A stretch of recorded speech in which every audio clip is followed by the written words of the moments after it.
Sa mga nakaraang episode, natutunan natin ang basic OSPF, OSPF authentication, passive interface, at default route advertisement.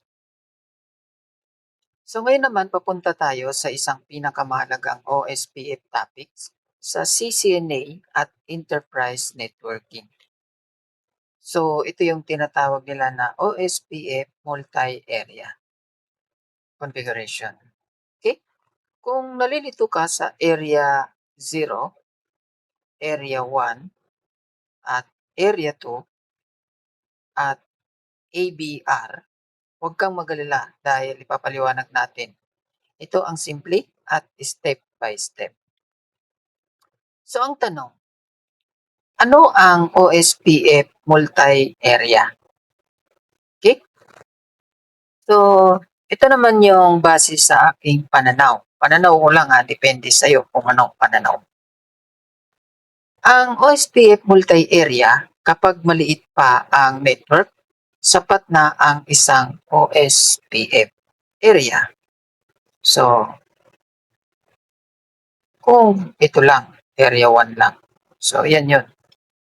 Pero, habang lumalaki ang network, lumalaki ang link state database o ito yung tinatawag nila na LSDB.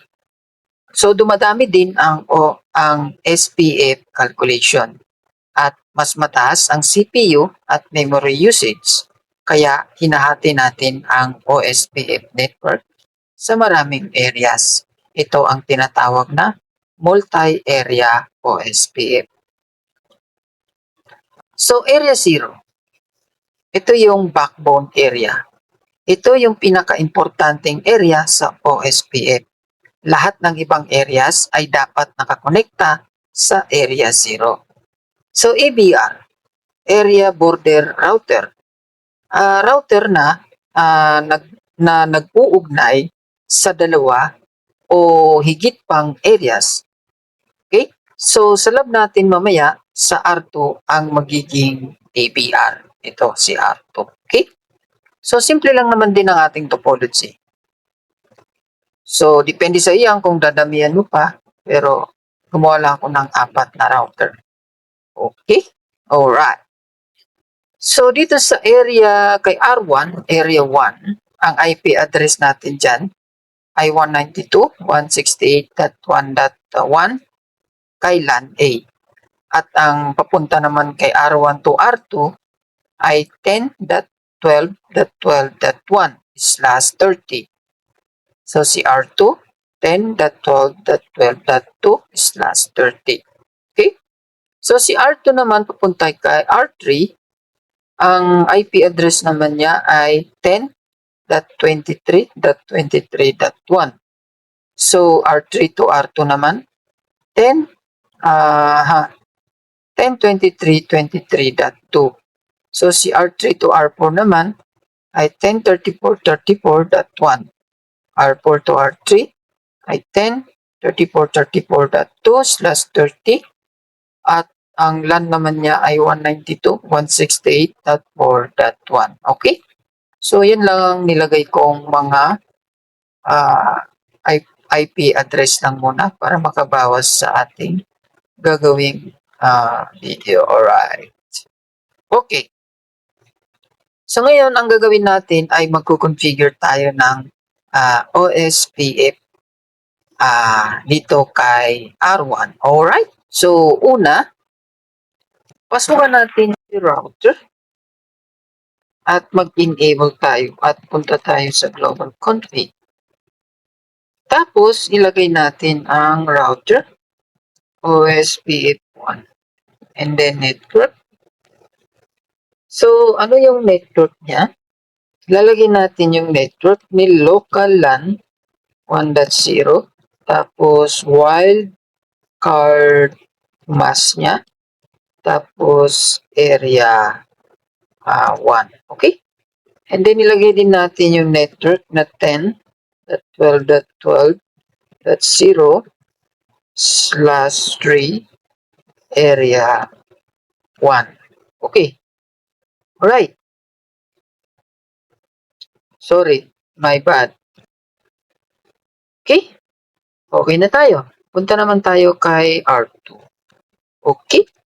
Table, global config, then router, OSPF1, then network. Network na is 1, 0, 12, 12, dot 1, 0, 0, 0, 3, area 1. Then network uli, ayan.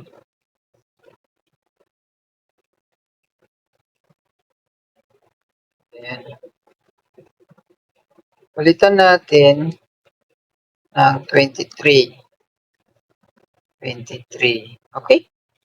Then, palitan natin ng area 0. Alright? Okay? So, yun lang. Tapos, pupunta naman tayo kay R3. Dito kay R3, lalagay natin yan. Yung global config. Then, ganun lang, kasimple. Router, OSPF1, network is 10, 23, 23, 0, 0, 3, area 0. Okay?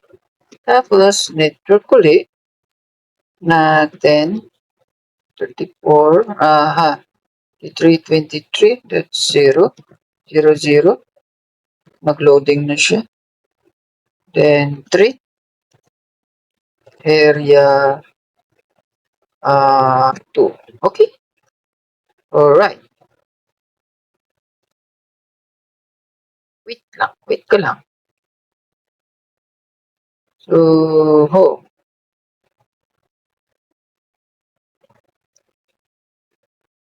nag-error na siya.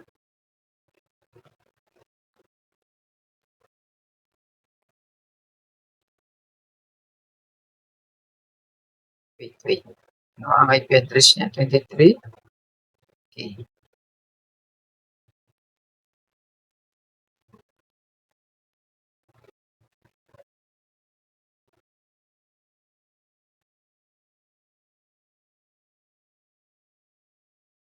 Oo. Ito area 0 eh. Area 0 pa lang. Hindi 3. Pero kita mo, diba? Tapos dito ka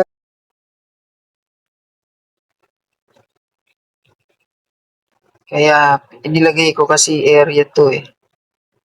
Dito dapat natin ilagay kay 34 yung area 2. Okay? Then enter. So, dito mga idol, dapat maging maingat din kayo kasi pagka nagka-problema, pag hindi nyo agad alam solution, ang sasabihin ng router ay mismatch na kaagad siya. Kaya siya nag-mismatch kasi nilagay ko kaagad na area 2. So, dapat area 0 muna kay R3 to R2. Okay? So, ito si area 2. Kaya niya hinahanap kasi wala siyang makita na katambal niya. Ito si 23. Dapat si 34 yan. Okay? Alright. So, ito yun. Area 2. So, dito sa R4, maglalagay tayo dyan ng ganun uli. So, router, OSPF1, network is 10. Dito na dapat yun, 34, 34, 0, 0, 0, 3, area 2. Ito yung katambal niya. Okay? Tapos, lagay din natin yung network ni 192.168.4.0. So, yun, nag-loading na siya. and wildcard mas nilang dalawa, and area 2. Okay? So, ganyan lang mga idol kasimple. Okay? Alright. So, i-verify natin ang routing table kay R1. So, tingin ko okay na tayo. So, dito kay R1, magbe-verify tayo. Unang command na ilalagay natin ay show IP route. So, mag-in muna tayo para mabilis. Show IP route. Okay. So, makikita mo ang network ni R4. So, ito yung network ni R4. Okay. At makikita mo rin ang network ni R3, R2. Alright. So, makikita mo rin ang network ni local ni R4. Okay. Alright.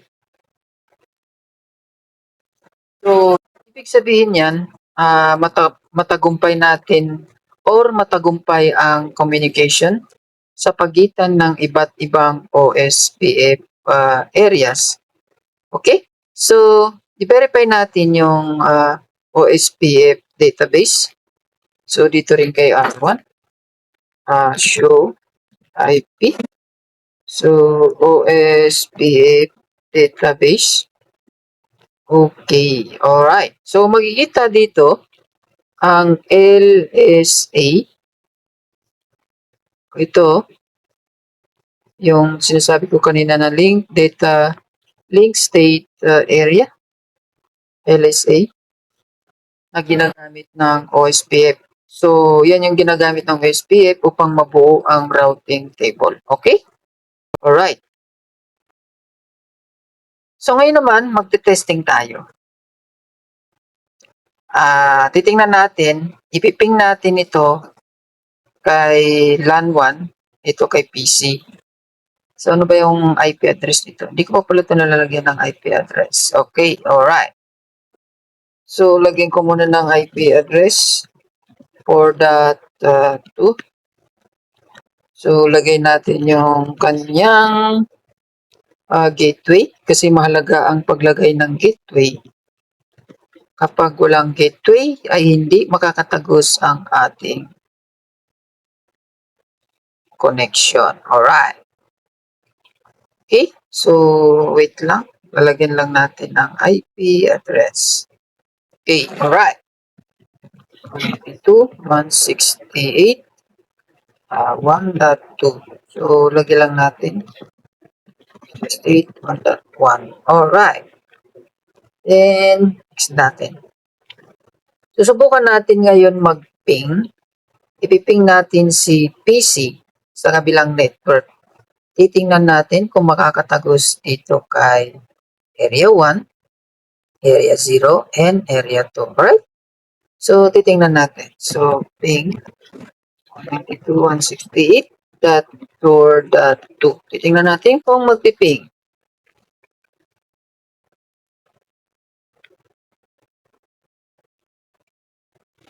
Alright, so kapag successful, ibig sabihin gumagana ang multi-area OSPF natin. Okay? Sa real-world use cases sa malalaking kumpanya, Area 0, ito yung core network. Area 1, ito naman yung head office. So si Area 2, ito naman yung branch office. Si Area 3 naman, ay siya yung data center. So, gets ba, idol? So, ulitin natin. Si Area 0, sana si Area 0? Ito. Si Area 0, siya yung core network. Si Area 1 naman, siya yung head office. Si Area 2, siya yung branch office. So, wala tayong Area 3 pala. So, pagka meron pa ditong nakalagay, Area 3, siya yung sa data center. Okay? Alright. So sa ganitong paraan, mas madaling i-manage ang network at mas mabilis ang convergence. Alright. So yun lang. So troubleshooting command. Okay? show IP OSPF neighbor, show IP route OSPF, show IP OSPF database, show IP protocols, show running config. So, yan yung mga troubleshooting command na pwede nating i-apply. Okay?